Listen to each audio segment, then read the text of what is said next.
మొదటి అధ్యాయము 14-16 వచనాలు అందరం కలిసి చదువుకుందాం. నేను పరిశుద్ధుడనై ఉన్నాను కనుక మీరును పరిశుద్ధులై ఉండుడని రాయబడి ఉన్నది. కాగా మీరు విధేయులకు పిల్లలై మీ పూర్వపు అజ్ఞాన దశలో మీకుండిన ఆశను అనుసరించి ప్రవర్తింపక మిమ్మల్ని పిలిచిన వాడు పరిశుద్ధుడై ఉన్న ప్రకారం మీరును సమస్త ప్రవర్తన ఎందుకు పరిశుద్ధులై ఉండుడి. ప్రభు సహాయం కొరకే ప్రార్థన చేసుకున్నాం. ప్రేమల తండ్రి, పరిశుద్ధుడైన దేవ, నమ్మకమైన ప్రభువా, మీ ఘనమైన పరిశుద్ధ వందనాలు. ఇంతవరకు ప్రభువా మిమ్మల్ని ఆరాధించే విషయంలో మీకు ఇచ్చిన వాక్య భాగాల కొరకే వందనాలు. ఇశ్రాయేలు యొక్క పరిశుద్ధ దేవుడైన మీరు మాకు విమోచకుడుగా రక్షకుడుగా ఉన్నారని, మరి ప్రభువా మీ యొక్క గొప్పదైనటువంటి ఏర్పాటులోకి తెచ్చుకున్నారని ఆరాధించే విషయంలో కృప చూపినారు. తిరిగి తండ్రి మా కొరకై నిత్య జీవాన్ని సిద్ధపరిచినారు. అది మీ శరీరం రక్తము గురించడం ద్వారా ప్రభావ మేము అలాగా నిత్య జీవంలో ప్రవేశించగలం. అనగా ఈ శరీరం తిని తాగినప్పుడు మమ్మల్ని పరీక్షించుకోవాలని సెలవిచ్చినారు. ప్రతి మనుషులు దాన్ని పరీక్షించుకొని అలాగే చేసేటట్టు తిని త్రాగాలని సెలవిచ్చినారు. ఇంకా ప్రభావ చదవని వాక్య భాగం ద్వారా ఆ పనిలో పాల్పొందడానికి మా అయోగ్యతలు ఏమిటో, మా అజ్ఞానం ఏమిటో ప్రభావ తండ్రి మా యొక్క పూర్వపు అజ్ఞాన దశ ఏమిటో తెలుసుకొని తిరిగి ప్రభావ మేము ఎలా పరిశుద్ధంగా జీవించగలము కొన్ని ఆత్మ విషయాలు నేర్చుకుంటాం. చదవని వాక్య భాగం ద్వారా ప్రభావ మాతో మాట్లాడి మమ్మల్ని హెచ్చరించండి. మా జీవితాల్లో లోపం నుండి సరిదిద్దుకున్నకు పరిశుద్ధాత్మ యొక్క సహాయం తెచ్చండి. నన్ను మమ్మల్ని దర్శించండి, మాకు సహాయం చేయండి. నా యొక్క అవిధేయతలను కూడా గుర్తించుకో సహాయపడండి. ప్రతి ఒక్కరు వారి వారి యొక్క బలహీనతలను వారు పరీక్షించుకొని ప్రభావ క్షమాపణకి యోగ్యమైన విధానంలో పాల్గొనడానికి సహాయం చేయండి. ప్రభావ మరొకసారి ఈ యొక్క వాక్యం ఎందుకు వస్తున్నాం, వాక్యం చుట్టూ చేరి ధ్యానిస్తుండగా మా అందరితో మాట్లాడుతుండండి. ప్రభావ యేసు తప్ప ఎవరు కనబడకుండా వినబడకుండా సహాయం చేయండి. మీ దాసుని సిలువచాటు వరకు పరచండి. మీ యొక్క అమలైనటువంటి మాటలు మాకు దయచేయండి. ప్రభావ ఎలా క్షమించబడగలమో నేర్పించండి. ప్రభావ ఎలా పరిశుద్ధంగా జీవించాలో నేర్పించండి.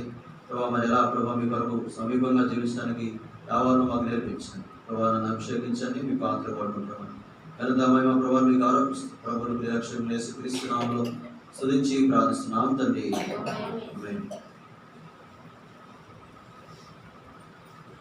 పేతురు రాసినటువంటి మొదటి పత్రిక మొదటి అధ్యాయము 14-16 వచనాలు నేను చదువుతాను కావచ్చు. నేను పరిశుద్ధుడనై ఉన్న ప్రకారము నేను పరిశుద్ధుడై ఉన్నాను కనుక మీరును పరిశుద్ధులై ఉండుడని రాయబడి ఉన్నది. కాగా మీరు విధేయులకు పిల్లలై మీ పూర్వపు అజ్ఞాన దశలో మీకుండిన ఆశను అనుసరించి ప్రవర్తింపక మిమ్మల్ని పిలిచిన వాడు పరిశుద్ధులైన ప్రకారం మీరును సమస్త ప్రవర్తన ఎందుకు పరిశుద్ధులై ఉండుడి. ప్రభు వాక్య భాగం జీవించిన కాక మనము మరి ఎలా జీవించాలో, మన యొక్క ప్రవర్తన ఏమై ఉండాలో ఇక్కడ రాయబడుతూ వచ్చినారు. మరొక అధ్యాయంలో కూడా చూసినట్లయితే అగయ గ్రంథం చూస్తే పిల్లరా, మొదటి అధ్యాయంలో 5వ వచనంలో 7వ వచనంలో ఒక మాట రాయబడి వచ్చింది. కాబట్టి ఏమనగా మీ ప్రవర్తన గురించి ఆలోచించుకోండి.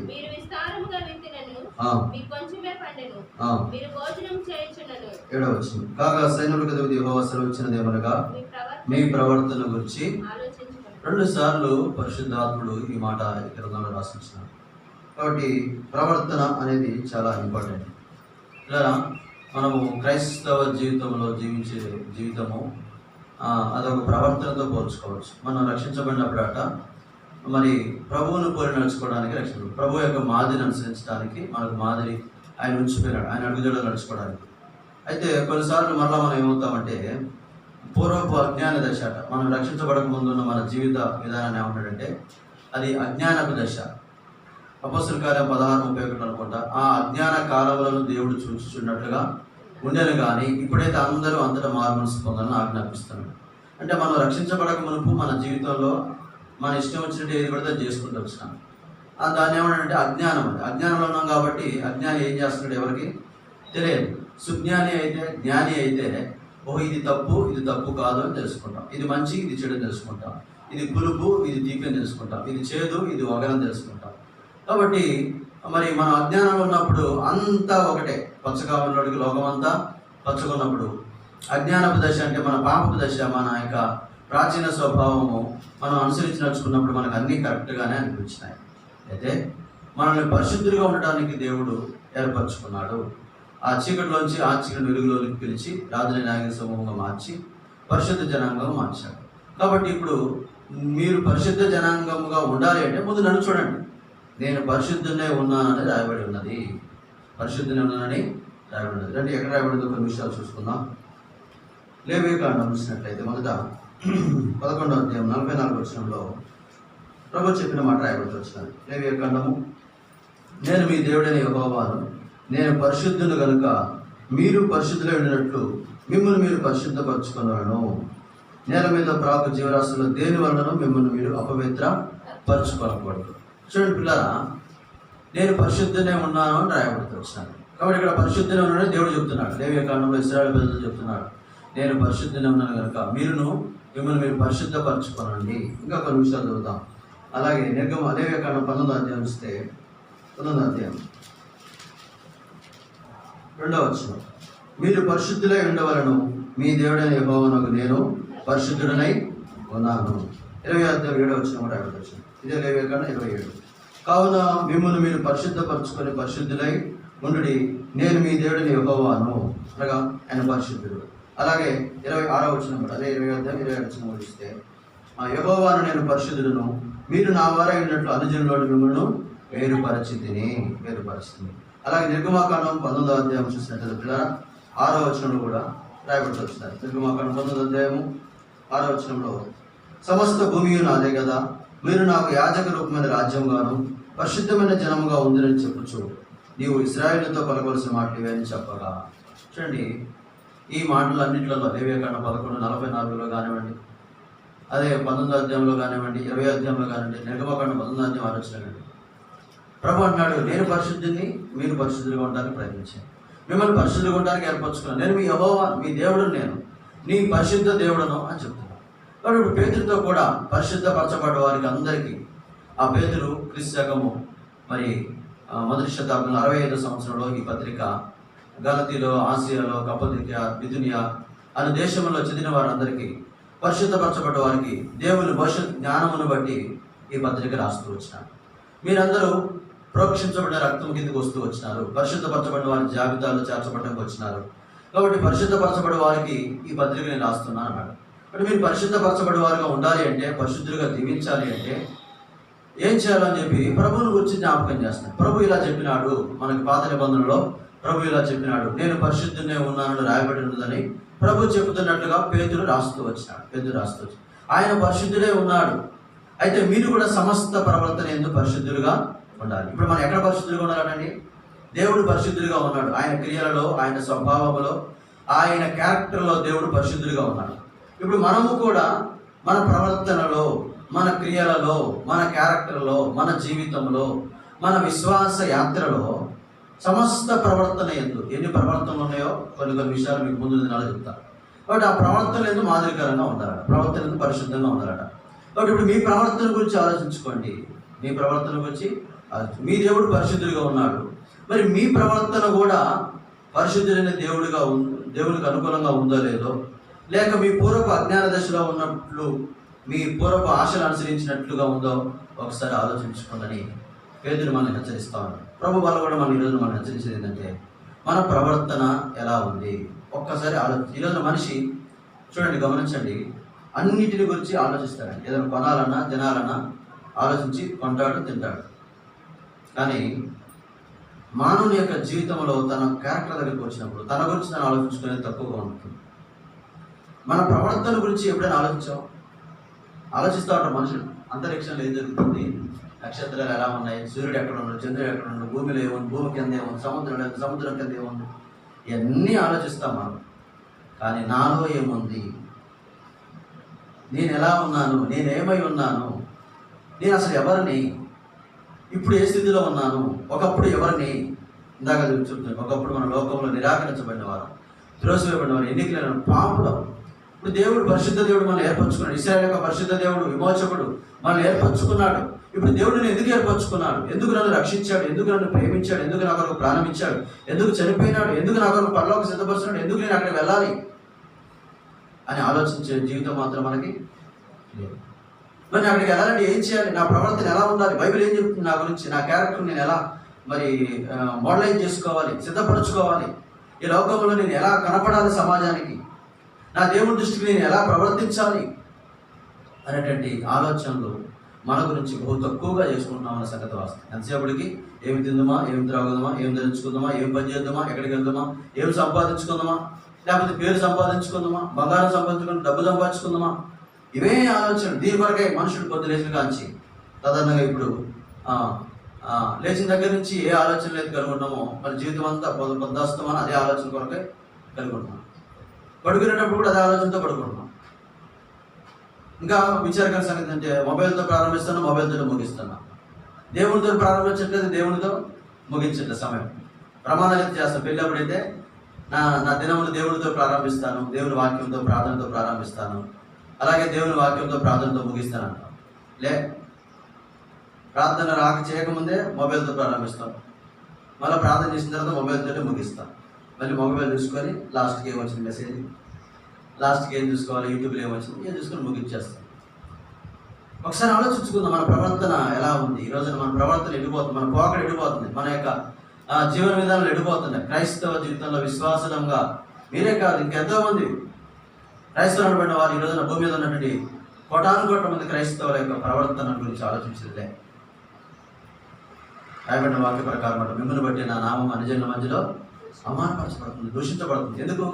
మన ప్రవర్తన గురించి ఆలోచించుకోవట్లేదు కాబట్టి ప్రవర్తన దారి తప్పుతుంది, ప్రవర్తన తారుమారైపోతుంది, ప్రవర్తన కనుమరుగైపోతుంది, ప్రవర్తన ఇంకొక రకంగా మారిపోతూ ఉంది. మన పూర్వపు అజ్ఞాన దశ ఉన్నదే అదే రకంగా మరలా ప్రవర్తిస్తూ ఉన్నాం. అయితే పిల్లరా, మరి మనం ఇలాగే ప్రవర్తించుకుంటూ పోతే దేవుని దినపు రాకడ రోజు మనం ఏమవుతాం? దేవుని దినపు రాకడ కొరకట మనం ఒక ప్రవర్తన కలిగి జీవించాలి. రక్షించబడడం బాగానే ఉంది, సీనియారిటీ పెరుగుతుంది బాగానే ఉంది, మన ప్రవర్తన ఇలా కొనసాగుతూ ఉంది. అయితే ఇలాగే కొనసాగితే మనం నష్టపోయే ప్రమాదం ఉంది. అంటే ఇలాగే అనేటప్పుడు ఎట్లా?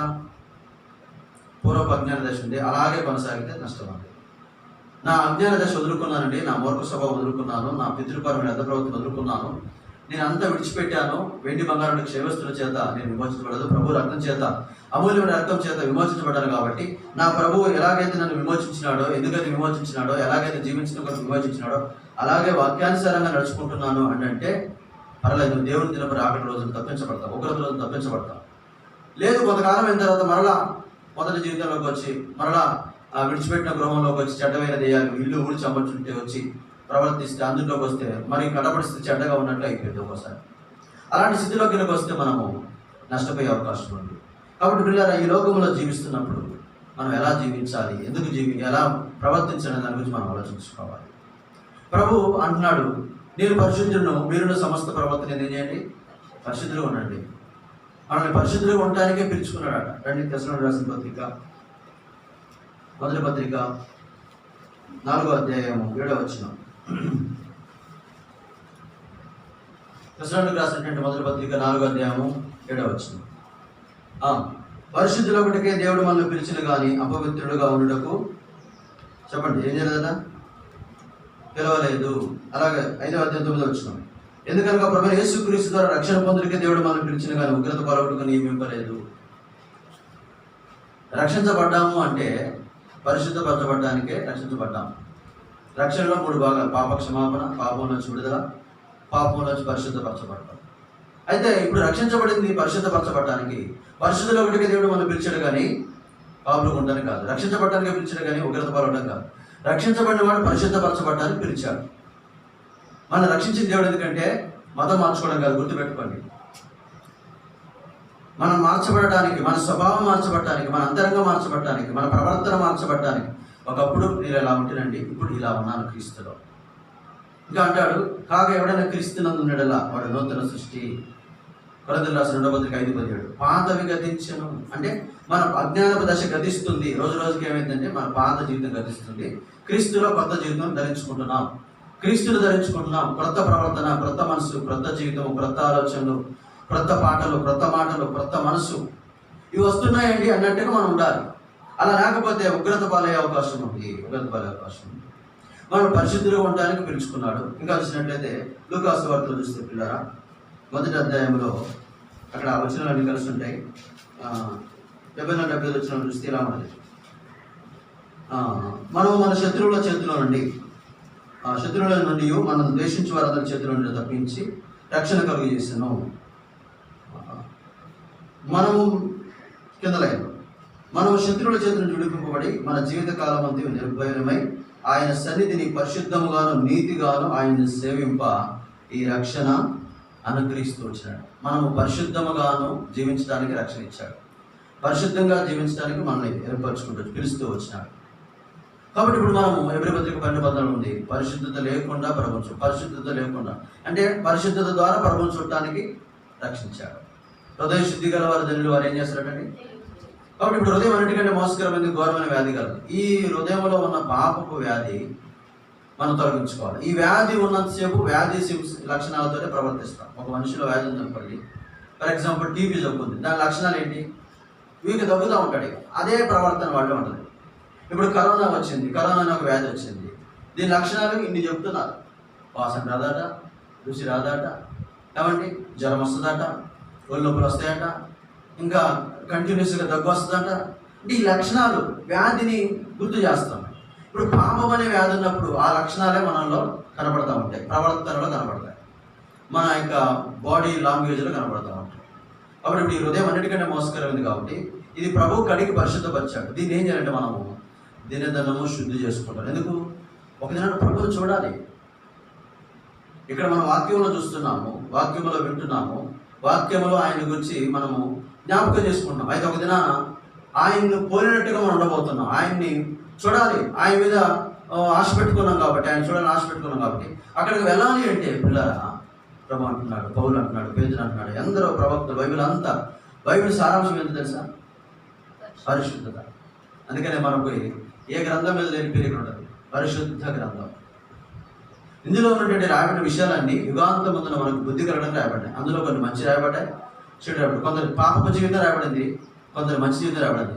ఆ పాపపు జీవితం ఎందుకు రాయబడింది అంటే ఒక మనిషి ఇలాంటి పాపాలు చేస్తాడు అని చెప్పడానికి రాయబడింది. మనం చేయడానికి కాదు, చేస్తాడు అని చెప్పడానికి, చేసి ఉంటాడు అని చెప్పడానికి, చేసే స్వభావం ఉంది అని చెప్పడానికి రాయబడింది.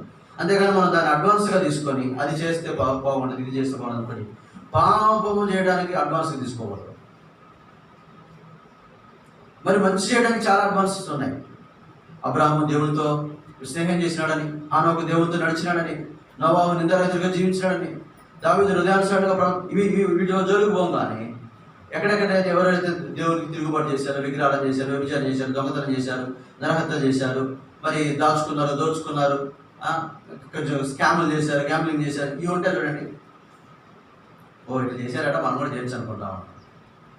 ఇది అజ్ఞానపు దశ. కాబట్టి బైబిల్ను కొందరు తప్పుగా అర్థం చేసుకునే అవకాశం ఉంది, కొందరు సరైన విధానం అర్థం చేసుకునే అవకాశం. అందుకని మీరు ఏమి వింటున్నారో జాగ్రత్తగా వినండి. ఎలా వింటున్నామో కూడా, ఏ మైండ్ సెట్తో వింటున్నామో కూడా వినాలి. అది కూడా ఇంపార్టెంట్. వినేదాన్ని మనము శ్రద్ధగా ఎలా వింటున్నామో, ఏ వింటున్నామో అనేది ఆలోచించి వింటే అప్పుడు వినటం వల్ల మనకి సరైన విధానంలో వినటం వల్ల విశ్వాసం కలిగింది. సరిగా వినకపోవడం వల్ల ఏంటంటే నువ్వు ఇంకా పాపంలోనే ఉంటావు. ఎందుకంటే నీకు అక్కడ వాక్యం అర్థం కాదు, నీకు అర్థమైంది, నీకు అనుకూలంగా అర్థమైపోయింది. కాబట్టి ప్రియమైన దేవుడారా, ఇప్పుడు మనం ఏం చేయాలంటే రండి, దేవుని రాకడ ఉంది కాబట్టి ఆ రాకడ వరకు పేతురు రాసిన 2వ పత్రిక 3వ అధ్యాయం 11-12 వచ్చిన రాకడ వచ్చింది.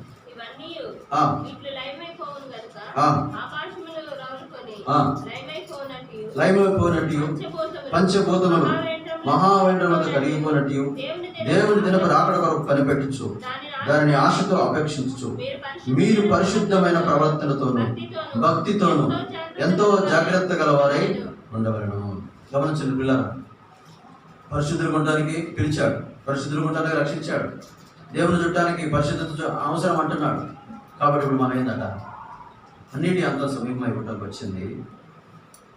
ఇక ప్రభు రాకడ ఆలస్యం అనుకుని కొందరు అనుకున్నట్టుగా లేదు. ఆయన దృష్టికి 1000 సంవత్సరాలు గతించిన నెలవలే ఉన్నాయి. కాబట్టి నేడో రేపో ప్రభు రాబోతున్నాడు. కాబట్టి ఆకాశంలో రగులుకొని పంచభూతంలో వికటం వెంటతో లయం కాబట్టి ఆ దేవుని దినపు రాకడ కొరకు మీరును, అంటే అంతకుముందు కొందరు ఉన్నారు. అబ్రాహాము పరిశుద్ధంగా జీవించాడు, ఆనోకు పరిశుద్ధంగా జీవించాడు, భక్తులందరూ జీవించారు, బాక్సింగ్ గారు లాంటి వాళ్ళు జీవించారు పరిశుద్ధంగా. మనకు ముందున్న విశ్వాసులు ఈ గ్రామంలో కానీ ముందున్న వాళ్ళు కానీ భక్తి చేసిన వాళ్ళు ఎట్లా ఉన్నారంటే అమాయక ప్రజలుగా ఉన్నారు. దేవుణ్ణి నమ్మారు అంటే ఇక అంతే, అక్కడ రాజకీయాలు, ఎత్తులు, పై ఎత్తులు, కుయుక్తులు, ఏమండి జిత్తులు ఈ లేవు. అమాయక విశ్వాసం, అమాయకమైన భక్తి, అమాయకమైన ప్రేమ, అమాయకమైనటువంటి మనసుతో నిర్మలమైన అంటే ఒక ఇది బైబిల్ ప్రకారం నిర్మలమైన మనసుతో సేవించారు. కడగబడిన వారుగా నిర్మలమైన మంచి మనస్సాక్షితో ఆ దేవుడు సేవకుడు సంఘము, ఇది ఇంతవరకు తెలుసు తప్ప ఇక రాజకీయం తెలియదు అక్కడ, పెత్తనం తెలియదు అక్కడ, ఇక పొట్లాట్లు తెలియదు అప్పుడు, ఈ విభజనలు తెలియదు అప్పుడు. ఈ కొట్లాటలు, ఈ వర్గ భేదాలు, ఈ పక్షపాతాలు, ఈ యొక్క స్వార్థాలు, ఈ యొక్క వేషధారణ, అసూయత, అహంభావము, ఈ శరీర కార్యాలు ఏమీ అప్పుడు అందలేవు. సాధ్యమైనంత వరకు వాళ్ళలో ఉన్న స్వభావాలు అంటే అలగొట్టుకున్నారు. శరీర కార్యాలు అంటే ఇవి మనకు అడ్డు వస్తాయి, దేవుడు భక్తి చేయడానికి అడ్డు వస్తాయని స్వార్థాన్ని, స్వయాన్ని, గర్వాన్ని, పాపాన్ని, లోకాన్ని అన్నిటిని త్యజించి ఉన్నవన్నీ అమ్ముకొని విడిచిపెట్టి చరశరాస్తులు అమ్ముకొని కూడా అపోస్తల పాదాల దగ్గర పెట్టి బతికితే ఈరోజు బతికితే దేవుని కొరకు నమ్మకంగా బతుకుతాం, రేపు ప్రభు వస్తే ఎంతపడదు నేడో రేపు అన్నట్టుగానే వాళ్ళు బతికారు. అలా బ్రతికి కొంతకాలం తర్వాత వారి జీవిత యాత్రను ముగించారు. అయితే వారు మనం లేకుండా సంపూర్ణులు కావాలి కాబట్టి ఇప్పుడు మనము వారితో పాటు సమానంగా ఉండడానికి, సంపూర్ణతలోకి రావడానికి ఆ ప్రభు రాకడ ఎదుర్కొనే దినాల్లో మనం ఉన్నాం. అప్పుడు వాళ్ళు ఎదుర్కొంటామో అన్నట్టుగా భక్తితో శ్రద్ధగా బతికారు. అయితే కొందరు ఏమైనారంటే కొంతకాలం గతించుకున్న తర్వాత ఇంకా ప్రభు రావట్లేదు. నా చిన్నప్పటి నుంచి వింటున్నాను, ఇది సండే స్కూల్లో వింటున్నాను, యూత్ మీటింగ్లో వింటున్నాను, యేసు రాజుగా వచ్చింది లేదు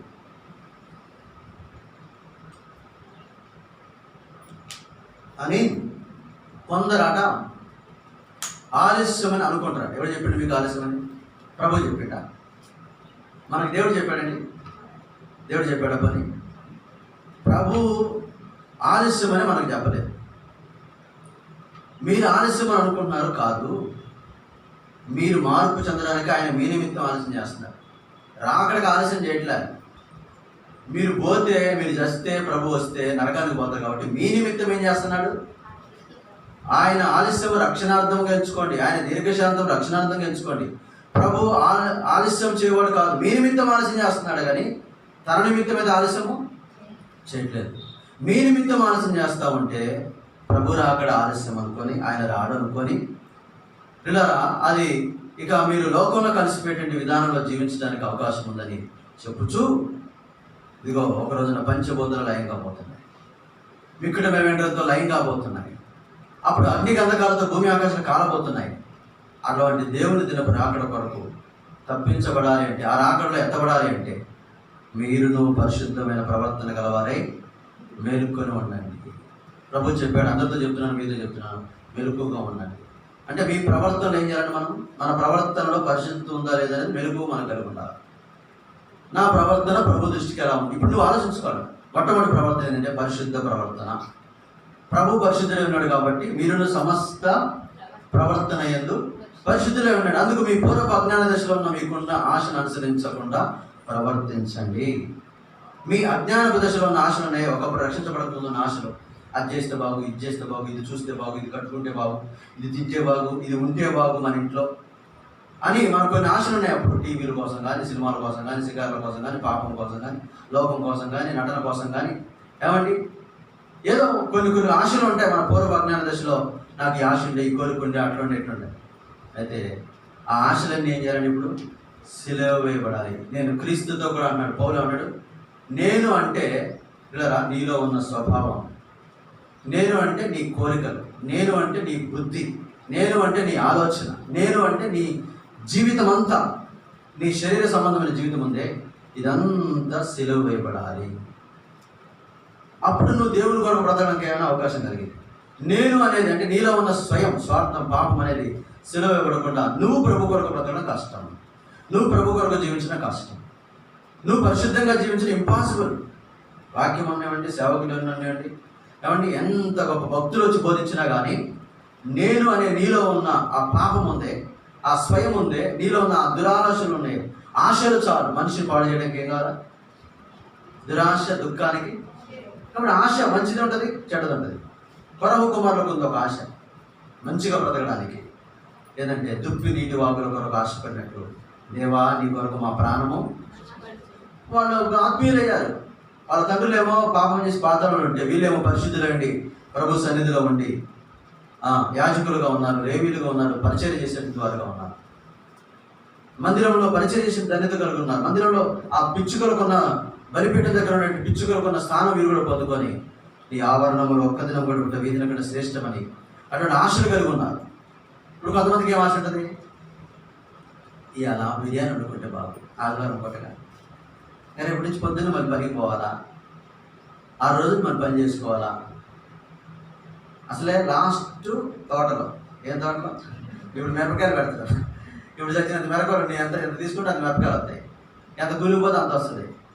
ఏమండి, మొన్న మేము బీహార్ వెళ్ళినప్పుడు కూడా అక్కడ కూడా గోధుమల కోత ఆరంభం, ఋతు వచ్చినప్పుడు ఎవరి కోత ఆరంభమైంది. ఒక్కొక్క ప్రాంతంలో ఒక్కొక్క పంట. ఇప్పుడు గోధుమల కోత ఆరంభంలో ఆ సేవలు అంటాడన్నా, అందరూ బీదవాళ్ళు వస్తారు ఇక్కడికి. 50 మంది సంఘం నాది, 10 సంవత్సరాలు 11 సంవత్సరాలు ఇక్కడ కష్టపడి సంఘానికి 50 మందిని చేసుకున్నాను. అయితే రేపు ఎవరు ప్రార్థన కాదు.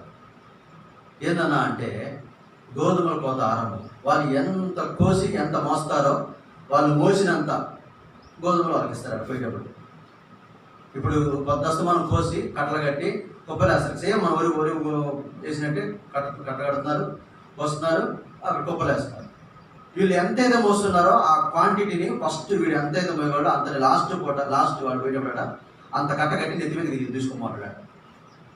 పద్దస్తమానానికి వాడు ఎంతైనా మోయాడు. ఫస్ట్ వీడు ఎంత మోయగలుగుతారో సామర్థ్యంతో అంత లావు కట్ట మోసిన దాన్ని బట్టి పొలంలో పోయేటప్పుడు అంత మోపు ఎత్తుకోమన్నా పొలంలో వచ్చి అంటాడు. అంటే అన్ని గోధుమలు వస్తారు, వాళ్ళ యొక్క జీవనాధారం అది. గోధుమలతో బ్రతుకుతారు కాబట్టి, గోధుమ పిండి రొట్టెలు తీసుకుంటారు కాబట్టి ఆ రొట్టెల కోసం ఇప్పుడు పిల్లల వాళ్ళు అక్కడికి వెళ్ళి అంత ప్రయాసపడతారు. ఇలా ఇప్పుడు మనం కూడా ఒక్కోసారి మనకి ఇష్టమైన దాని కొరకు మీటింగ్స్ మానుకొని, ఆరాధనకు మానుకొని, ఇంకా రకరకాల మనకి ఏదైతే ఆశ ఉంటుందో దాని వైపు పరిగెడతాం. ఓకే, ఇప్పుడు ఆ ఆశ తీరి తప్పండి. ఎందుకంటే మనిషికి ఆశ ఇప్పుడు చూడండి, ఒక ఆశ ఉంటుంది. ఆశ తీరిన దాకా వాడు దాన్ని ప్రయత్నం చేస్తూనే ఉంటాడు, ప్రయాసపడుతూనే ఉంటాడు, క్రయం చెల్లిస్తాడు, సమయాన్ని వెచ్చిస్తూ ఉంటాడు. ఒక రోజున ఆశ తీరిద్ది. అది మంచిదైనా సరే చెడ్డదైనా సరే ఆశ తీరిద్ది. దాని పర్యావసరం ఉంటుంది. ఒక మంచి కోరిక కొరకు ఆశ కొరకు పరుగులెత్తి దాన్ని తగ్గించుకుంటే, అమ్మాయ్యా నా ఆశ ఇదండి, నా ఆశ గల ప్రాణాన్ని దేవుడు చేశాడు, తృప్తిపరిచాడు. దేవుని మందిరం ఉండాలనుకున్నా, సేవ చేయాలనుకున్నా, పాటలు పాడాలనుకున్నా, వాక్యం చెప్పాలనుకున్నా, చదవాలనుకున్నా, ఆరాధించాలనుకున్నా, గొప్పవాడిని కావాలనుకున్నా, దేవుని కొరకు సాక్ష్యం అనుకున్నా, ఇవి తీర్చబడినప్పుడు, తృప్తిపరచబడినప్పుడు సంతోషిస్తాం. ఇంకొన్ని ఆశలు ఉంటాయి. దూరదేశంలో దుర్వ్యాపారం చేసి లాభం సంపాదించుకుందాం అనుకున్నా, అది ఇంకా ఇట్లాంటి ఆశలు ఉంటాయి. మోయాకు పట్టణానికి పోవటం, వ్యాపారాలు చేయటం, ఉద్యోగాలకు వెళ్ళటం, అనుకోవటం, ఇటు కూడా దేవునికి దూరం అయిపోయే ఆశలు కొన్ని ఉంటాయి. లోకంలో అనుభవించాలనుకునే ఆశలు ఉంటాయి. అది తప్పని తెలిసినా కానీ హృదయంలో దాచబడిన కోరికలు అవి, హృదయంలో రహస్యం ఉన్నటువంటి పాపములు అవి. ఇవి కూడా తీర్చుకోవడం కొరకు కొన్నిసార్లు ఈ ఆశలు కూడా తీర్చుకోవడం పరుగులు ఎత్తుతాం. అవి కూడా కొన్ని దినాల తర్వాత ప్రయాసపడితే తీరుతాయి. పాపమే కావచ్చు, మంచిగా కావచ్చు, మనకు తృప్తినిచ్చేదే కావచ్చు, అది కూడా తీరుద్ది కొన్ని, ఎందుకంటే ప్రయాసపడతాం కాబట్టి. అయితే దాని పర్యావసనం కూడా ఒక రకం ఉంటుంది. అది చేతి ఫలితాన్ని ఇస్తుంది. ఆత్మీయమైన విషయాల కొరకైన ఆశలేమో మంచి ఫలితాన్ని, తీపి ఫలితాన్ని ఇస్తాయి. కాబట్టి పిల్లలు దేవుని దినపు రాకడ కొరకు మన ప్రవర్తనని పరిశుద్ధపరచుకోవాలి. మంచిగా ప్రవర్తించే అవకాశం మన చేతిలోనే ఉంది. ఎట్ ఏ టైంలో చెడుగా ప్రవర్తించే విధానం కూడా మన చేతిలోనే ఉంది. మంచిగా ప్రవర్తించమని దేవుని వాక్యం బోధిస్తామంటది, చెడుగా ప్రవర్తించమని సాతానుని మనసాక్షికి బోధిస్తాడు. ప్రభువుకు బోధించినట్లే, ఇదిగో రొట్టెలు తిను, రాళ్ళు రొట్టెలుగా చేసుకుని తిను అన్నాడు. ఒకవేళ యేసు ప్రభువు రాళ్ళను రొట్టెలే చేస్తే చూడండి పిల్లరా, ఎంత అద్భుతం కదా. రాళ్ళు రొట్టెలైతే అద్భుతమే కదా, కానీ అది శోధన, అది పాపం. యేసు ప్రభువు రాళ్ళు రొట్టెలు చేస్తే బాగుండేది అనుకుంటాం, మనం అనుకుంటాం. కానీ సాతాను చెప్పింది చేయాల్సిన అవసరం లేదు. మనం అపవాదిని గద్దించాడు, నీ ప్రభువే నేను దేవుడిని శోధించుకోవాలని చెప్పాడు. మనుషుడు రొట్టె వల్ల కాదు, దేవుడి నోటి నుంచి మాట వల్ల బ్రతుకుతాడని కూడా వాక్యమేమో వాక్యం ద్వారా బ్రతికిస్తానని అడుగుతుంది. సాతానేమో రాళ్ళు రొట్టెలుగా చేసుకొని రొట్టెల ద్వారా బ్రతుకని చెప్తుంది. చూడండి, రొట్టెలు అవసరమే, వాక్యమో అవసరమే. అయితే రాళ్ళు రొట్టెలుగా చేసుకోవాల్సిన అవసరం ఏంటి? అది పాపం. అంటే దానిలో లేనిది ఇంకొకటి కల్పించేటువంటి వాక్యమే, దాన్నే సాతాను అంటే. అందుకని ఈ రోజున ప్రతి బోధన నమ్మమాకండి. సత్యవాక్యము దొరికేది చాలా కొద్ది సంఘాలు ఉన్నాయి. దయచేసి మీరు దేవుడిని నమ్మారు. చూడండి, నిన్న మా మధ్యలోకి వచ్చే వాళ్ళు అన్ని జనులు దేవుడిని నమ్ముకున్నారు. పెళ్లి జరిగింది, రిసెప్షన్ జరిగింది. ఆ పెళ్లి గడికి పోయినా, ఈ రిసెప్షన్లో చూసినా నాకు పట్టు వచ్చినట్టు కనపడింది. ఏంటంటే వాళ్ళకు కూడా చెప్పాను, నేను పబ్లిక్గా చెప్తున్నా తప్పేది. మనం దేవుడిని నమ్మామంటే ఫస్ట్ ఆఫ్ ఆల్ ఆచారాలు అనేటువంటి బయటకు వస్తేనే నమ్మాలి. నువ్వు దేవుడిని నమ్మి మళ్ళీ గుణలో పోయొచ్చు, గుండు కొడుచుకొని కుదరదు. అక్కడ 10 సంవత్సరాల నుంచి మందిరంకి వస్తున్నారు. 10 సంవత్సరాలు మందిరంకి వచ్చేవాడు మళ్ళీ ఇప్పుడు నేను పెళ్లి కాంగనం బురదలు పోయించిన మొక్కునంటే నువ్వు ఈ 10 సంవత్సరాలు ఏమైనా ఇక్కడ ఈ 10 ఏళ్ళు ఈ ఉగ్రుడి సహవాసంలో భక్సింగ్ గారి వాక్యం ఖచ్చితంగా ఉన్నతున్నట్టు బోధించి ఈ వాక్యాన్ని నువ్వు ఏమైనట్టు వినలే. 10 ఏళ్ళు వస్తున్నా షూలు వేస్తున్నా వింటున్నావు, బాధ వచ్చినప్పుడు బాధనే, సంతోషం వచ్చినప్పుడు స్తోత్రం ఇట్లా కొనసాగుతుంది తప్ప ప్రవర్తన మాత్రం మారలేదని అర్థం కాదు. వాళ్ళు ఎంతో కాలం అయితే దేవుడిని నమ్మి కానీ కులం మార్చుకోలేదు, ఆ కులం ఆచారాలు మారలేదు. పెళ్ళిళ్ళ కాడ కులంలో ఏం చేస్తారో ఆ కులంలో ఉన్న ఆచారాలు చేశారు, కల్లారా చూశారు. ఇప్పుడు ప్రవర్తన మార్చుకోవట్లేదు. ఇప్పుడు ఇక్కడ వీళ్ళు ఎప్పుడుకి వచ్చారు, వీళ్ళు ఎప్పుడుకి వచ్చినా కానీ ఆ కేథలిక్ లాగా పోయి మళ్ళీ ఆ కేథలిక్ పోపటం ఎక్కువ వచ్చారు. అంటే ఏంటంటే పిల్లరా తప్పుడు బోధనలు కూడా వాక్యమైనట్టుగా అంగీకరించి ఇలా గమనించారు. అక్కడ ఏం జరిగింది తెలుసా, పెళ్లి రోజు కూడా బట్టలు ఇచ్చారు అక్కడ వాళ్ళకి. కథోలిక విశ్వాసం ప్రకారము ఇప్పుడు కథోలిక విశ్వాసులు బల్ల తీసుకుంటున్నారు. బల్ల ఇస్తే ఏం చేయాలన్నా చెప్పండి, ప్రభురా రొట్టెని వాళ్ళ ద్రాక్షరసంగా రొట్టెలు పట్టుకొచ్చారు, 2 పూజారులు వచ్చారు, అందరూ రండి వరుసగా రండి అన్నారు, ఒక్కొక్క చేతిలో పెట్టారు ద్రాక్షరసం. ఏం క్రమం ఇది? సంపూర్ణమైందా ఆ పరిచర్య? ఆయన ఒక పాత్రను ఎత్తుకొని ఏంటి దాన్ని ఆశ్రయించి రొట్టెని పట్టుకొని దాన్ని ఆశ్రయించి కృతజ్ఞతలు చెల్లించి పూజించండి అన్నాడు. తర్వాత మరొక పాత్రను ఎత్తుకొని ఇది నా రక్తంలో కృతజ్ఞత మళ్ళీ ఆ పాత్రను ఇచ్చి దాన్ని త్రాగమని చెప్పాడు. వీళ్ళు ఒకటే పాత్ర ఇచ్చారు, అక్కడ ఎవడు తప్పు పట్టడం లేడు. అంటే ఆ గురువులను కూడా పిలవకూడదు. కొంతమంది గురువులు మొత్తుకున్నారు. మా గురువు గారు అనకూడదు, మన గురువులు ఎవడు లేడు, ప్రభు మన గురువు.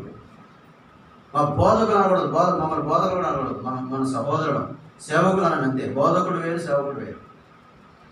ప్రభువులు అనొద్దు, మన ప్రభు ఒక్కడే. దేవుడు లేవుడు దేవుడు అంటాడండి అనొద్దు, మనకు దేవుడు ఒక్కడే. గురువు లేడు, ప్రభువు లేడు, బోధకుడు లేడు, అందరము సమానం. కానీ మా గురువు గారు చెప్పింది చేస్తున్నాను, అక్కడ గురువులు చెప్పింది చేశారు, మళ్ళీ ఇక్కడ బోధకులు చెప్పింది చేశారు, ఇక్కడ బోధకులు చెప్పింది చేశారు. చివరి వచ్చి తెల్లారి పొద్దున గొడవపోయారు. అంటే ఇక్కడ నేను అర్థం చేసుకునేదంటే సాతాను కూడా ఏం చేస్తుందంటే మాది పరిచర్యే, ఇక్కడ దేవుడు ఏమన్నాడు అని చెప్పి మరి ఏమన్నా వాడు అన్నాడట వీళ్ళాడు, అమ్మా మరి మనం ఇక్కడ యేసుప్రభువుని ఉన్నాం చెప్పినాడు, యేసుప్రభువుని పొట్టోడుగా ఉన్నాడు, ఇంకా మరియమ్మ గారు అంతెత్తుంది అక్కడ అలా. ఎవరమ్మా ఇప్పుడు దేవుడా దేవత? మరియమ్మ గారు అంటే ఎవరు రావాలా చెప్పండి, ఎవరు రావాలా? దేవత రావాలి. ఆడవాళ్ళని దేవతలు అంటారు, మగవాళ్ళని ఏమంటారండి దేవుళ్ళు అంటారు. లింగ భేదాన్ని బట్టి పేరు, దేవుడు కూడా పేరు మాది. మనుషులకు లింగ భేదాలు, దేవుడు కూడా లింగ భేదాలు లెక్క పెట్టారు. దేవుడు అంతే, ఆయనకి లింగ భేదం ఉండకూడదు. దేవతలు లేరు, దేవతలు అనబడిన వారు ఉన్నప్పటికీ కూడా వాళ్ళ దేవుడు కాదు. ఈ లోక దేవత సాతాను, వాడు దేవతలు చేశాడు, వాడు దేవుడు చేశాడు. కానీ దేవుడు అక్కడ దేవుణ్ణి ఎవరు చేయలేరు. దేవుడు ఈ ప్రత్యక్షతను మన నుంచి తప్పించింది. అప్పుడు ఏమవుతుందంటే దేవుడు పోతున్నారు, దేవుడు పోయి కాస్త దేవతలు వస్తుంది. మరియమ్మ దేవత ఇది, అక్కడేమో ఫాతిమా దేవత. ఆ కాజీపేట ఉన్న చర్చి పేరు ఫాతిమా దేవత. ఒక్కొక్క ఏరియాకి ఇప్పుడు ఇంకొక గుణదల మాత, ఇంకొకటి పోతే మేరీ మాత, ఇంకొకటి పోతే ఆ ఊరు ఆ ప్రాంతాన్ని బట్టి అక్కడ మాత అయిపోతున్నాం. ఏదో కరంగచ్చిపోతే వెళ్ళినట్టు ఉత్సవం వెళ్ళినట్టు మనలో కూడా ఏమైపోతుంది ఇప్పుడు. కాబట్టి సత్యవాక్యము సరిగా బోధించలేరండి గుర్తుగా. దానివల్ల ఏమవుతుందంటే మన ప్రవర్తనలు, మేము చర్చికి పోతున్ననుకుంటున్నారు, చర్చిలో అయ్యగారు చెప్పిన వాక్య ప్రకారం ఉందనుకుంటున్నాం, కానీ అయ్యగారు ఏ ఒక్క అయ్యగారు కూడా ఆచరణ ఖండించలేడు. ఒక భక్సింగ్ గారు తప్ప. భక్సింగ్ గారు త్యాగం చేసి పోరాటం చేసినాడు. ఈ ఆచారాల విషయంలో పెద్ద పోరాటం చేసినాడు ఆయన. పెళ్లి చేయాలంటే మామూలుగా చేయడు ఆయన. వాడు బాప్తిసం తీసుకుని ఉండాలా, లోకంలో చేరిపోతున్నాడు, బాప్తిసం తీసుకుని 10 మందిలో చేస్తాడు. ఆయన పెళ్లి చేయాలంటే చాలా గొప్పవాడే ఉండాలి, వీడు పరిశుద్ధులే ఉండాలి. ఈ రోజున పాపులుగా చేస్తున్నారు, దొంగలుగా చేస్తున్నారు, లేచిపోయినగా చేస్తున్నారు, ప్రేమించుకున్నగా చేస్తున్నారు, అందరికీ చేస్తున్నారు. ఎందుకురా బాబు అంటే మరి వాడు సంఘం విడిచిపెట్టుకోవాలేమో. వాడు ఉన్నంతకాలం ఇంకోటి కూడా అట్లాంటి చదువు వీడికి చేశాడు, నాకు కూడా చేస్తాడు. ఇట్లాంటి వాళ్ళు తయారవుతున్నారు తప్ప అబ్బా వాడు పాపం చేసినాడంట, వాడు ప్రేమించినట్ట, వాడు పెళ్లి చేయలేదు, నేను కూడా ప్రేమిస్తే నా పెళ్లి చేయడు పాస్టర్ గారు.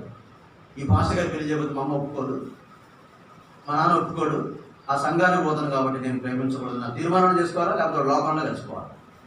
ఇట్లా తీసుకురాలేకపోతున్నాం. మనం ప్రవర్తనలు ఎంత మారిపోయింది. ఒక యమనస్తుల విషయమే కాదు, ఇక లోకం పెద్దలేంది, పరిచారకులేంది, విశ్వాసులేంది, అందరి ప్రవర్తనలు ఏమైందంటే వాక్యము వినుమట్టుకు వింటున్నారు, కానీ కలిపించినప్పుడు వాక్యం వింటున్నారు, కలుపుతున్నారు, చెరుపుతున్నారు. కలిపిన వాక్యం చెరపగొట్టింది. గుర్తుపెట్టుకోండి, సత్యవాక్యము సరిగా విభజించిన వాక్యము నీ జీవితాన్ని బాగు చేస్తుంది. సరిగా విభజింపు చెప్పాలి తప్ప కలిపి చెరపకూడదు.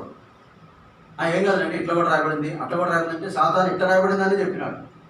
ఎట్లా? నీ పాదాలకు రాయి తగలకుండా ఎత్తుకొట్టుకుంటారని, నువ్వు రొట్టెలు రాళ్ళుగా చేసుకొని ఆజ్ఞాపించుతామని, నువ్వు ఇక్కడ నాకు ఈ లోకమహిమంతా నీకు ఇస్తాను నాకు మొక్కు అని. దేవుడు ఎవరికి మొక్కాలట? సాతానుకి మొక్కాలట. మనమందరం దేవుడికి మొక్కాలని రాయబడితే సాతాను కూడా దేవునికి మొక్కాల. ప్రతి వాని నాలుగు ఆయన శ్రద్ధించాలి, ప్రతి వాని మోకాలు ఆయన ఎదుట వంగి నమస్కరించాలా. చూడండి సాతాను ఎట్లా కలిపి జరుగుతుందో. అందుకని చాలా బోధనలు మీ చుట్టూ ఉన్నాయి. చాలా సంఘాలు, ఇన్ని సంఘాలు అనేది కాదు ఇంపార్టెంట్. ఆ బోధనలో సత్యమైన వాక్యం ఉందని గుర్తుపెట్టాలి. మన ప్రవర్తన మారాలి అంటే వాక్యమే మార్చగలదు, ఇంకెవరు మార్చలేదు. ఏ బోధకుడు కూడా మిమ్మల్ని మార్చలేదు. ఏ బోధకుడు వాక్యం కూడా మారదు. మీరు వినేది వాక్యంలో ఉన్నదన్నట్టుగా ఉందా, లేకపోతే అయ్యగారు ఏమైనా కథలు చెప్తున్నాడా? కథల వలన ఇప్పుడు వరకు నీకు సంతోషం వచ్చింది, కథ వింటే ఓ వచ్చినాట, అక్కడ జరిగిందాట అంతే. నవ్వుల వలన ఆ సమయం వరకు నీకు నవ్వు వచ్చింది, ముఖం మీద బాగా చెప్పాడు. కానీ సత్యవాక్యం ఉన్నదే ఇది నిన్ను ఎప్పటికీ పాపంలో పడకుండా కాపాడగలిగింది. నువ్వు మర్చిపోవు ఇది నువ్వు పాపం చేసినప్పుడు గుర్తొచ్చింది, ఓ నా బోధకుడు పాపం విషయంలో ఇంత ఖచ్చితంగా మాట్లాడినాడు, నేను పాపం చేయకూడదు అని ఇంత స్పష్టమైన వాక్యం ఉంది అని అప్పుడు నీకు గుర్తొచ్చింది. అప్పుడు నీ కథ గుర్తు రాదు, నీకు జోకులు గుర్తురావు. పాపం చేసినప్పుడు వాక్యం అయితే నీకు గుర్తొచ్చింది. వాక్యం ఇలా విన్నా కదా నేను, ఇప్పుడు నేను ఇలా చేయొచ్చా అని నీ మనసాక్షి నిన్నే భయపెట్టించింది. హృదయంలో భయం, హృదయంలో భీతి, ఎవరో చూస్తున్నారు ఏమైపోయింది నా జీవితంలోని షేరింగ్ వచ్చింది అన్నమాట. అలాంటి జీవితంలోకే మనం జీవించాలి. అంతేగాని ఈ ఎవరికి అనుకూలమైన బోధ చేస్తే ఆ బోధలు విని, నువ్వు కల్పించేది బోధలు విని, నేను మందిరం పోతానండి, నేను దేవుడు నమ్మండి, అనుజనులండి అని చెప్పి అనుజనులు నమ్ముతున్నా చాలామంది. ఎందుకు? వాళ్ళ ఆచారం నుంచి బయటికి రావట్లా. నువ్వు అనుజనుడు అయితే సమస్తము నూతనం అవ్వాలి. నీ కుల పేరు కూడా వెళ్తావు. మొన్న నేను రాజంపేట వెళ్ళా కదా, రాజంపేట వెళ్ళా. అక్కడ సేవకురాలు వారి కులాలు వేరు. సేవకురాలేమో తురకమ్మ, తెల్లగా ఉంది. సేవకుడేమో కమ్మ సార్. అయితే ఫ్లోటింగ్లో కొంచెం మేము భోజనం చేసేటప్పుడు 2-3 దినాలు అవుతుంటున్నాం కాబట్టి రెండో రోజు నైట్ భోజనం చేసేటప్పుడు అన్న ఫ్లోటింగ్లో ఒక మాట వేశాడు, ఆ రెడ్డి నేను కమ్మండి అన్నాడు. అయితే నీ కమ్మ చావలేదా ఇంకా అక్క సేవకురాలు. ఏమన్నా తెలుసా, ఆయన భర్త నామం ఒకటే. ఇప్పుడు నేను ఒక అతిథిని ఉన్నా ఇక్కడ సేవకుడిని, అట్లా అనొచ్చు అనకూడదు. నీ కమ్మ చావలేదండి ఇంకా అన్నాడు. నా ముస్లిం చచ్చిపోయింది, నేను దొరకదాన్ని చచ్చిపోయినా, నేను ప్రభు బిడ్డని, ఇప్పుడు నేను ఎవరిని ఏసయ్య బిడ్డని. నువ్వు రక్షించబడ్డావు అంటే నీ కమ్మ అనే పేరు నీకు చావలేకపోతే జోక్ అన్నాలేబా అన్నాడు. జోక్గా కూడా మనం ఏం చేద్దాం, మన క్యాస్ట్ పేరు చెప్పకూడదు. క్రీస్తులో రక్షించబడిన తర్వాత అంటే ఇప్పుడు ఒకటి గుర్తుపెట్టుకోవాలా, దేవునికి ఏదైనా కులం ఉందంటే అదే మన కులం. దేవుడి కులం ఏంది? రాజులైన యాజకులం. మనది రాజవంశం అండి. ఇంతకు మించిన గొప్ప వంశం అని ఉందా? అది చెప్పుకుందాం. ఇంకెందుకు మళ్ళీ మేమండి ఆ కిరసనాల కోసం ఎస్సీలండి, కంట్రోల్ బియ్యం కోసం మాలండి, ఎందుకండి? ఈ ఆచారాలు పెళ్లి కాడికి వచ్చినప్పుడు ఎక్కడ కనపడతాయి, చౌరు కాడికి వచ్చినప్పుడు కనపడతాయి మన కులాచారాలు, మన గ్రామ సాంప్రదాయాలు, కట్టుబాట్లు ఇవన్నీ. అప్పుడు వీళ్ళందరూ తుడుచుకుంటూ ఏడుచుకుంటూ పక్కకు పోతారు. అందరూ పెద్ద మనుషులంతా వస్తారు. పెద్ద మనుషులంతా వచ్చి మాకు బోధ చేస్తారు. ఈ పెద్ద మనుషులంతా వచ్చి ఆమె పాస్టర్ గారు మీకు 1 గంట టైం ఏది వాడించింది నాకు టైం, నన్ను ఎవడన్నా పెళ్లి వాక్యం చెప్పమంటే ఇట్లా చెప్తాను నేను. ఆడ అనిల్ వాక్యం ఒక్కసారి చెప్పిన పెళ్లి వాక్యం చేతంపేటలో అనిల్ వాక్యానికి, అనిల్ పెళ్ళికి ఎవరు మాట్లాడుతుంది వాక్యం చెప్పేంత వరకు ఎవరు నాకేం చెప్పద్దా. వాక్యం చెప్పేంతవరకు ఎవరు మాట్లాడకూడదు. ఏమన్నా గారు మీకు 1 గంట టైం ఇస్తాము, మళ్ళీ మేము అయిపోయినప్పుడు కబురు పెడతాం రండి, నీకు ఈ లోపల కూర్చొని ఆకు ఒక్క తిని ఏమండి వీడి కడుపు నింపుకొని జేబు నింపుకొని చివరికి వచ్చి టైం అయిపోయింది 6 గంటలకు పేర్లు ఎక్కిస్తారు. వీళ్ళు 6 గంటలకు ఎక్కితే 6:30 వాకింగ్ వెళ్ళిపోవాలట, 7 గంటల పిల్లలుగా ఇంట్లోకి పోవాలట. చెప్పండి, ఇట్లాంటి విషయాలు జరిగేసి ఈ పెద్దలందరూ పంపిస్తుంది. మళ్ళీ అప్పుడు రాదు ఈ మనిషి, అమ్మా నేను నేను నేను నేను దేవుడు నమ్ముకున్నాను, నాకు ఈ ఆచారం వద్దు, నా బిడ్డ పెళ్ళికి ఈ ఆచారం వద్దు, నా కొడుకు పెళ్ళికి ఆచారం వద్దు, అసలు కుల కట్టడం లేదు, మంద కట్టడం లేదు, ఏమీ లేదు. అమ్మాయి రెడీ చేసి ఎప్పటిలాగా స్నానం చేయించి కొత్త బట్టలు కట్టించి సిద్ధంగా ఉంచుతాడు. సేవకుడు వస్తాడు, ప్రార్థన చేస్తాడు, పిల్లలను తీసుకొని పోతాడు. సేవకురాలు వచ్చింది, ప్రార్థన పిల్లలు తీసుకొని పోయింది. మందిరంలో పెళ్లి చేస్తారు, ఏమి దండం పెడుతుంది, యూనిట్ రండి లేకపోతే లేదనండి. చాలా జీవితాలు బాగుపడతాయి. అట్లా లేకుండా అన్నీ కలిపి జరపడం వల్ల ఏమవుతుందంటే దేవుని దినపరాకడ కోసం, ఉగ్రత కోసం మనం సిద్ధపడుతున్నాం. ఏనాటికైనా ఒకరోజు ప్రభు తప్పకుండా వస్తాడు, లేదు ఏనాటికైనా ఒకరోజు మనం తప్పకుండా చేస్తాం.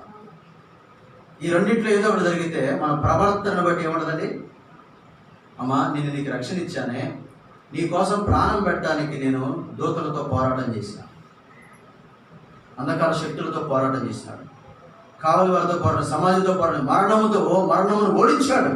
మరణము యేసు ప్రభు వారితో పోరాటం చేసింది. శిలువలో, ఆ శిలువ బలియాగంలో మరణం ఓడిపోయింది, మృత్యు ఓడిపోయింది, శత్రువు ఓడిపోయినాడు, అంధకార శక్తులు ఓడిపోయినాయి, రోమా ప్రభుత్వ అధికారులు ఓడిపోయినారు. అన్నిటిని జయించి తిరిగి లేచాడు. ప్రభు ఉత్తగా ప్రాణం పెట్టాడు. చెప్పండి, ఎంత శ్రమపడి, ఎంత క్రయం జరించి, ఎంత త్యాగం చేసి ప్రాణం పెట్టి మరణాన్ని జయించాడు, అన్నిటిని జయించాడు ప్రభు. మరి మనం కూడా అన్నిటిని జయిస్తేనే ఆచారాలను, కులాలని, మతాలను, కట్టడాలను, సిద్ధాంతం, ఈ లోక రీతిగా దేనిని, ఈ లోక మర్యాద అసలు ఏది అనుసరింపకుండా ఉండటమే మొట్టమొదటి పరిశుద్ధ ప్రవర్తన. పరిశుద్ధిని మనం చెప్పుకోవడంలో నేను అబద్ధం వాడను, నేను దొంగతనం చేయను, అసలు వ్యభిచారం పేరే ఎత్తను, నరహత్య నాకు తెలియదు. ఈయన పాపాలు చెప్పండి, ఇవి పెద్ద పాపాలండి. ఇవి పెద్ద కనబడే పాపాలు, కనబడని పాపాలండి. మన లోపల కనబడని పాపాలు ఏంటంటే ఈ లోక మర్యాద. ఇది భయంకరమైనటువంటి అపవిత్రతకు మనం దారిస్తుంది. లోకముతో మనం ఏర్పడ్డాం. లోకములో నుంచి మనం ఏం చేసినట్టు దేవుడు ఇందాక చెప్పా కదా, లోకంలో ఉన్న వారిని ఏర్పరచుకోరు. కాబట్టి లోకం ఏం చేసింది, మిమ్మల్ని చెప్పాలి, ద్వేషించింది. లోకం ద్వేషించింది. ఎందుకంటే వీళ్ళండి మా ప్రార్థనకి వెళ్తారట, మా ఇంటికి రారు, ఆచారాలు చేయరు, మేము ఏది పెట్టిన తినరు, కొబ్బరికాయ కొట్టిన తినరు, పలహారం పెట్టిన తినరు అని మంచిది అంటారా? ఇప్పుడు చెప్పండి, ఏమంటారు? మనల్ని ద్వేషిస్తారు. మనం ద్వేషించబడాలా? అందరి చేత ద్వేషించబడితే అది భక్తి. అందరూ మనం పొగిడారు అనుకోండి అంటే నువ్వు ఎక్కడో రాజీ పడ్డావు. గుర్తుపెట్టుకోండి, ప్రభువు మెచ్చుకున్నవాడు యోగ్యుడు కానీ తను తాను మెచ్చుకున్నవాడు, లేక మనుషుల వల్ల వచ్చి మెప్పు కోరుకుంటే అది మీకు ముప్పు అయింది అన్నాడు ప్రభువే. మనుషులు మిమ్మల్ని పొగిడినప్పుడు అది మీకు ఉరి. మనుషులు పొగిడతారు, నా పాస్టర్ గారు ఎంత మంచిగా వాక్యం, మేము ఏమన్నా పట్టించుకోడండి. ఇంక చాలు, పాస్టర్ గారికి ఇంటికి బిర్యానీ వచ్చింది, పాస్టర్ గారికి నాటుకోడి వచ్చింది, పాస్టర్ గారికి ఏటమాసం వచ్చింది, పాస్టర్ గారికి కానుకలు కూడా. మొన్న విచారకర సంగతి, పాస్టర్ గారికి పండు కూడా వచ్చింది. అమ్మ పాస్టర్ గారికి ఫోన్ చేసి మరి చెప్తుంది, మా పాస్టర్ గారికి ఏం చెప్తున్నారు మీరు, మీ పాస్టర్ గారికి తెచ్చి నేను మైండ్ తీసుకుంటాను కానీ నేనే మాట్లాడు. అది కాదండి, కృతజ్ఞత అర్పణలు తీసుకురావాలి. ఏం అర్పణమ్మా? ఒక 5 రకాల పండ్లు తేవాలట ఆయనకి. ఈయన పండ్లు తిని గ్లామర్ పెంచుతాడు. కదలకుండా గ్లామర్ పెంచి పండ్లు తినవాడికి ఎక్కడదనా మొగం దగ్గరికి వెళ్ళాడదా? మరి 5,000 కానుకనాట, 5 రకాల పండ్లు అంటే ఆమె వచ్చింది 5 వచ్చి వరుసగా వచ్చి అరటిపండు ఒకడు, దానిమ్మకాయలు ఒకడు, యాపిల్ కాయలు ఒకడు, ద్రాక్షలు ఒకడు, ఇవన్నీ ఇచ్చిపోతే ఆయన తినుకుంటాడు. మంచిగా కూడా ఏం చేస్తాడు? ఆయన మంచిగా తిని మంచిగా గ్లామర్ పెంచుతాడు. నువ్వు మంచిగా ఆచారాలు చేసుకోమా, నేను అసలు ఎవడు ఏమన్నా వాక్యమే ఉండదు. మన గోదావరిలో వాక్యం చెప్తే ఒకేనా అన్నాడు, దగ్గరికి వచ్చి చేతులు పట్టుకొని జోడించి, పాస్టర్ గారు ఇంత మంచి వాక్యము ఈరోజు సంఘాల్లో దొరకట్లేదు, మీ నోట దేవుడు మంచి వాక్యం ఇచ్చాడు, ఈ చుట్టూ అందరూ అనిచేయండి, నేను బయట నుంచి వచ్చాను, మీరు వాక్యం స్టార్ట్ చేసి చెప్తా అంటే అందరూ వచ్చి చూస్తున్నారు, మీ వాక్యము మా సంఘాల్లో కూడా దొరకట్లేదు అన్నాడు. అసలు మా సంఘాలు ఇంత డెప్త్గా పోరు, ఇంత మంచిగా మీరు వాక్యం చెప్తున్నారు, కొంచెం స్లోగాను కొంచెం స్పీడ్ తగ్గించి చెప్పండి అన్నాడు. నాకు ఒక అర్ధగంట ఇచ్చేలేండి టైం, అర్ధగంటలో మరి మనం బ్రేక్ లేకుండా కాదు. అప్పుడు ఆయన అన్నాడు, అంత స్పీడ్గా చెప్పారు, మంచి వాక్యం చెప్పారు, కొంచెం స్లోగా చెప్పండి అన్నాడు. తర్వాత ఆయన ఒక ఉద్దేశం ఏంటంటే, మా సంఘాలలో ఈరోజు ఇంత మంచి వాక్యం దొరకట్లేదు. సంఘాలు ఏమి నిండిపోయినాయి ఇప్పుడు, చర్చి అంటే పిచ్చికాయలు, పెళ్లి కాయలు కూడా చూసుకుంటాం. ఇదేం కారణం అర్థం కాదు. చర్చి డెకరేషన్ చేద్దురారా ఆశగా, అరే చర్చి ఏది డెకరేషన్, వాడికి డెకరేషన్ చేయాలి ముందు. చర్చి డెకరేషన్ చేసుకున్నాడు ఒక ఆయన, మొత్తం కాయకాయలు ఫ్యాన్ తిరుగుతుంది, కాయకాయలు తెచ్చేసి ఫ్యాన్ ఆగిపోయింది. ఫ్యాన్ ఆగిపోయింది, అది ఊడిపడింది. ఏమంటే డెకరేషన్ల పైన అతికిచ్చేది, డెకరేషన్లకు ఇచ్చే ప్రాధాన్యత, పిల్లరా రంగులకి ఇచ్చే ప్రాధాన్యత. ఏమండి రకరకాల రాజకీయ నాయకులకు ఇచ్చే ప్రాధాన్యత, కేకులకు ఇచ్చే ప్రాధాన్యత, క్రిస్మస్కి ఇచ్చే ప్రాధాన్యత. వాక్యానికి ఇస్తే ఎంత బాగుంటుంది. ప్రజలను తప్పుదోవ పట్టిస్తున్నారు. కాబట్టి మీ చుట్టూ ఇలాంటి సంఘాలు ఉన్నాయి కాబట్టి వాటిని చూసి భ్రమపడమాకండి. మీకు వాక్యం నేర్పే సంఘాల దగ్గర ఉండండి. కొంచెం కష్టమైన, లేట్ అయినా, కఠినమైన వాక్యం ఏం చేస్తుందంటే, చదవండి ఇప్పుడు యోహాను సువార్త 15:3 వచ్చింది. 15:3 నేను మీతో చెప్పిన మాటను బట్టి మీరు ఇప్పుడు పవిత్రులై ఉన్నారు. చూడండి, దేవుని మాటలు మనల్ని ఏం చేస్తాయి? పవిత్రపరుస్తాయి. ఇక ఏ కథలు మనల్ని పవిత్రంగా ఉండడానికి అవకాశం ఉండదు. ఓహో ఇలా జరిగిందాటంటే ఒక అవగాహనే, ఒక జోకు, కొంచెం నవ్వే, తప్పేం కాదు నవ్వించి కథ చెప్పడం వల్ల. కానీ నీకు పరిశుద్ధంగా జీవించడానికి మాత్రము నేను చెప్పే మాటలు అనగా ప్రభు అంటున్నాడు, నా మాటలు మిమ్మల్ని ఏం చేస్తాయి? లోకంలో ఉన్న వాళ్ళ గురించి 100 మాటలు చెప్పనేమండి, ఒక భక్తుల గురించి 100 మాటలు చెప్పనేయండి, ఆయన అనుభవం 100 మాటలు చెప్పనేయండి. అది అప్పటి వరకే, తర్వాత పనికిరాదు. కానీ ప్రభు మాట ఉందే, ఇది మనల్ని పరిశుద్ధపరచడానికి అవకాశం ఉంది. అందుకే ఈ వాక్యం ఇచ్చాడు. వాక్య ఉదక స్నానం చేత సంఘం ఏం చేస్తున్నాడట? పవిత్రపరిచి, దాన్ని పరిశుద్ధపరిచి, మహిమగల సంఘంగాను, కలంకమైన, ముడతలను అట్టిది మరి ఏది లేని సంఘంగా సిద్ధపరచడానికి మనకేమిచ్చాడు? వాక్యం ఉన్న సంఘాల్లో ఉండండి. వాక్యం ఎక్కువసేపు పెరుగుతుంది. 40 నిమిషాలు సైకాలజీ మాట్లాడద్దు. ఇక్కడ బైబిల్కి సైకాలజీకి సంబంధం లేదు. నువ్వు పాటలు 40 నిమిషాలు వింటావు, కానీ వాక్యం ఎంతసేపు వింటారు? బైబిల్లో చదవండి. మీరు 3 దినాలు యేసుప్రభువు వారు కూర్చోబెట్టి వాక్యం చెప్తే ఎంతమంది నాకు తెలుసా అండి? 5,000 మంది పురుషులు, ఇంచు స్త్రీలు, పిల్లలు కాక. అందులో పొడ్డోడు ఉన్నాడు. అంత పిల్లోడు వచ్చాడు, 5 రొట్టెలు 2 చేపలు పట్టుకొని వచ్చాడు. వాడు ఎన్ని రోజులు విన్నాడు? చెప్పండి, ఎన్ని రోజులు విన్నాడు? 3 రోజులు విన్నాడు. 3 రోజులు అయిపోయిన తర్వాత ఇప్పుడు మీ అధ్యయన ఆహారం ఉందంటే పొడ్డోడు వేసి ఇచ్చాడు. అంటే ఈ వాక్యం ఏం చేసింది? వాడిని ప్రభు కొరకు నేను ఏదైనా ఇవ్వడానికి సిద్ధమని నేను సిద్ధపరిచి 3 రోజుల్లో వాడు మారిపోయినాడు. పిల్లల స్వభావం మీరు గమనించండి. ఎవడైనా, నా పిల్లలైనా మీ పిల్లలైనా, ఎంత మంచోళ్ళైనా, చిన్న పిల్లలు అప్పుడుగా ఉన్నప్పుడు వాళ్ళు ఇస్తే తీసుకుంటారు తప్ప వాళ్ళ చేతిలో ఉన్నది ఏమి మనకి పెడతారా? చెప్పండి. వాళ్ళ అమ్మ క్యారేజ్ గట్టి పంపించినప్పుడు కూడా వాళ్ళ అమ్మ చెప్పింది. ఎందుకంటే చిన్నపిల్లడు కాబట్టి ఏ తెలియదు, అయ్యా ఇంకో ఈ రొట్టె మధ్యాహ్నం తిన్నాం, ఇంకో ఈ రొట్టె సాయంత్రం తిన్నాం, మళ్ళీ పొద్దున్నే ఉందా, మళ్ళీ పొద్దున్న ఉందమ్మా, మళ్ళీ 2 రోజులు ఉందా, 2. అందుకని ఇంకో 5 రొట్టెలు ఉన్నాయి నాన్న. మన ఇంట్లో పేదవాళ్ళం 3 రోజులకి ఎన్ని రొట్టెలు? రోజుకి 2. అంటే వాడు ఒక రోజుకో ఒకటి తినటాడు. సాధారణంగా అయితే పూటకు 3-4 తినేటాడు. ఒకటైతే ఇంత చపాతీలు అట్టా వేసిందా, ఇంత లాట్ వేసింది. ఏదైనా బాబంటే ఇది నాది మధ్యాహ్నం భోజనం అంటుంది. ఇన్ని చపాతీ లాట్ వేసుకొని ఇంత తినడాడు వాడు. సరే వాళ్ళ అమ్మ 5 రొట్టెలు 2 చిన్న చేపలు అట. మళ్ళీ కూడా పేదవాళ్ళు ఆ 5 రొట్టెలు కూడా ఒక్కటి కూడా ముట్టుకోవాలి. ఎందుకు? వాక్యము వీడిని బ్రతికిస్తుంది. పవిత్ర చిన్ననాడే ఎంత ఆసక్తి వచ్చింది.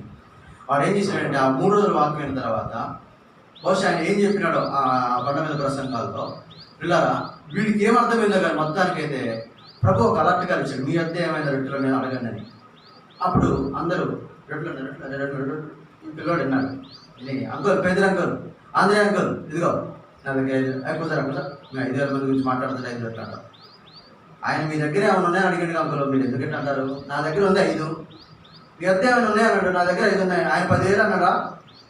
మళ్ళీ మాట్లాడుతున్నారు అంకుల్ మీరు అన్నాడు. మరి పొట్టోడు తప్పడు కలుగుతుందని చెప్పి 5 అయ్యి అని చెప్పి 5 రొట్టెలు 2 చేపలు తెచ్చి, అయ్యా యేసుప్రభువు వారు ఇంకో ఈ పిల్లోడి దగ్గర ఏంటంటే ఇప్పుడు ఆయన ఇవ్వండి. ఆయన చేతిలోకి వచ్చేలాగేందంటే ఇప్పుడు 5,000 మందికి ఆహారం అయింది, 12 గంపలు మిగిలింది, స్త్రీలు పురుషులు ఎంతమంది తరచుకోండి. అంటే ఆ వాక్యం ఏం చేసింది? ఆ పిల్లోడిని మీరు చెప్పాలి. 3 దినాలు వింటే విసుగురాల, విశ్వాసం వచ్చింది. గుర్తుపెట్టుకుని పిల్లరా, వాక్యం ఎంత వింటే నీకు అంత మంచిది. కొద్దిసేపే వినగల, కొద్దిసేపే వినండి, కొద్దిసేపే వినండి అని ఈ బోధనద్దు. కొద్దిసేపు వాక్యం చెప్పించి మిగతా అంతేమో డ్యాన్స్ చేయించి అన్నిటికీ టైం ఉంటుంది. నువ్వు ముందు స్టార్ట్ చేసుకోవచ్చుగా. చెప్పండి, మనం సభలో పెట్టాం, దేనికి ఎక్కువ ప్రాధాన్యత ఇచ్చి చెప్పండి? వాక్యానికి ఎక్కువ ప్రాధాన్యత ఇచ్చి. వాక్యం ఎంతసేపు అని చెప్పుకొని చెప్పినాం. మిగతా వాళ్ళందరూ ఏం చేస్తారు? బ్రదర్ టైం అయిపోతుంది, బక్సింగ్ గారినట ఒక రోజున వాక్యం చెప్పని ఇచ్చారట అవకాశం. అయితే మళ్ళా చెప్తూ ఒక పాస్టర్ అన్నట, అన్న జస్ట్ ఒక 15 minutes స్వీట్ అండ్ షార్ట్ అన్నాడట. బక్సింగ్ అన్నట్ట నేనేం చెప్పనట, బ్రదర్ 15 minutes ఉన్నాయి మీకు, నువ్వెవరున్నా టైం పెట్టడానికి చెప్పండి. మీకు 15 నిమిషాల టైం ఉంది. ఒక స్వీట్ అండ్ షార్ట్ చిన్న వర్తమానం అన్నాడు. నేను చెప్పను, ప్రభు నాకు ఆ వర్తమానం ఇవ్వడు. చిన్న వర్తమానాలు పెద్ద వర్తమానం లేవు నాకు. దేవుడి దగ్గర నేను ప్రార్థన చేస్తాను. ప్రభు ఏం చెప్పమంటాడో ఆయన చెప్పిందంతా చెప్పేదాకా నేను ముగించను. ఎట్లయితే నాకు వాక్యం ఏంటి, లేకపోతే లేదు నేను చెప్పను అన్నాడు. ఆయన ఆశ్చర్యపడు, ఏంది మనుషుడు. అవును, స్వీట్ అండ్ స్వాట్కి చెప్పాలంటే నేను చెప్తే అయింది, దేవుడు చెప్తే స్వీట్ స్వాట్ ఉండవు అక్కడ కదండి. ఇగో నేను చెప్పేదంతా విను, రాసుకో, గ్రంథంలో రాసుకో, విను, ప్రజలతో చెప్పు.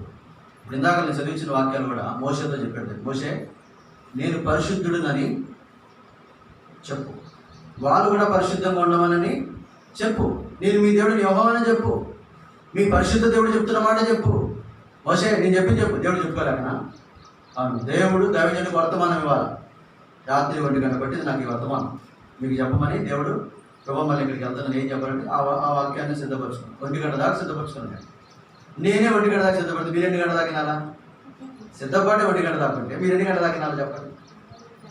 ఇప్పుడు నేను స్టార్టింగ్లో ఉన్నా, చెప్పండి, గంట అయిపోయింది. అయినా రెఫరెన్స్ చాలా ఉన్నాయి. అసలు ప్రవర్తనలోకి పోవాలి. పరిశుద్ధ ప్రవర్తనగా మనం బతకాలంటే ఏం చేయాలో 10 విషయాలు ఉంటాయి.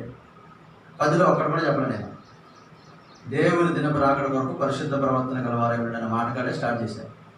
కాబట్టి పిల్లరా, ఇట్లాంటి ఆచారాల్లో మునిగిపోయి మన ప్రవర్తన అంతా అపవిత్రమైపోతుంది. మనం చేసేదానికంటే కూడా మన పూర్వ అజ్ఞాన దశలో ఉన్నటువంటి ఆశలు ఉన్నాయే, మన పెద్దలు నేర్పిన కట్టడం, ఈ లోక మర్యాదలు, ఈ లోక సాంప్రదాయాలు, ఈ లోక పద్ధతులు, ఇవి మనల్ని పరిశుద్ధంగా బ్రతకనివ్వవు. పరిశుద్ధత అంటే ఏ కోణంలో చూసినా అది మాటలో కానీ, ప్రవర్తనలో కానీ, క్రియల్లో కానీ, ఆచారాల్లో కానీ, సాంప్రదాయాల్లో కానీ, ఏమంటే ఏ సిద్ధాంతంలో కానీ అది వాక్యానుసారమైనదే ఉండాలి. అంతకు మించినది దుష్టు నుండి పుట్టిందట కదండి. వాక్యములో ఉన్నట్టుగానే మీరు చేయడం ప్రయత్నం. ఇక్కడి నుంచి గుర్తుపెట్టుకోండి, వాక్యం ఏం చెప్తుందో అలాగే మేము చేస్తాం. ఎక్కడైనా పుట్టినరోజుల కాడ కానీ, చావుల కాడ కానీ, పెళ్లిల కాడ కానీ, సంఘములో ప్రవర్తించే కాడ కానీ, ప్రజలను చెప్పే కాడ కానీ, ప్రజలు అనకూడదు. హృదయపూర్వకంగా నమస్కారం ఇట్లా చేయాలి. ఒకవేళ మీ చేతులు ఏమంటే నాలంటే బండి కాలుతా ఉంటే, మీరు ఏమైనా పనులు అంటే దమ్ముకినట్టు అంటే పర్లేదు. కానీ ఇంట్లోకి వస్తున్న సేవకుడు ఏంది తాగాలప్పుడు నేను దున్నపోతా తరకాలు గంగిరెద్దిలాగా. ఒక సేవకుడు వచ్చిన విశ్వాసం ఒకరికొకరు ఏం చేయాలంటే చూడండి, లూకాసు వార్తలో మరియ వందన వచ్చిన వినగానంటే ఎలిజబెత్ గర్భంలో శిశువు ఏం చేశాడట? ఒకరు వందనాలు చెప్తే అక్కడ ఉండాలి. కొంతమంది వందనాలు కూడా చెప్పరు. కొంచెం పైసలాడు, సగం మర్చిపోయిన తర్వాత ఆ పైసలాడు. నీకు ఇంగ్లీష్లో రాకపోతే వందనాలు తెలుగులో చెప్పరాదు. ప్రైజ్ లాడ్ కాదు అది, ప్రైజ్ ద లార్డ్. దాన్ని సాగదీసి మన ప్రవర్తన మారిపోతాం. కాబట్టి మనం పరిశుద్ధంగా జీవించాలి. ఏదైతే వింటున్నామో విన్నదాని మీద కట్టుకోవాలి. మనం ఏ ఉపదేశం మీద వింటున్నామో ఆ ఉపదేశం మీద మన జీవితాన్ని కట్టుకుంటే మనం పరిశుద్ధంగా జీవించడానికి అవకాశం ఉంటుంది. కాబట్టి ముందున్న రోజుల్లో పరిశుద్ధ ప్రవర్తన కొరకు మనం ఏం చేయాలో ఒక 10 విషయాలు ఉన్నాయి. అవన్నీ మీకు చెప్పి ఆ రీతిగా జీవించడం మనం సిద్ధపడదాం. దేవుడి వాక్యం జీవించిన కాక రండి, మనము పరీక్షించుకుందాం. ఒకరి ఒకరు పరీక్షించుకొని మనలో లోపములను, నిజమే ప్రభువా, ఎక్కడ నేను తప్పిపోయినాను, ఎక్కడ నాలో అపవిత్రత ఉంది, ఎక్కడ నేను మరి పరిశుద్ధ ప్రవర్తన తప్పినాను,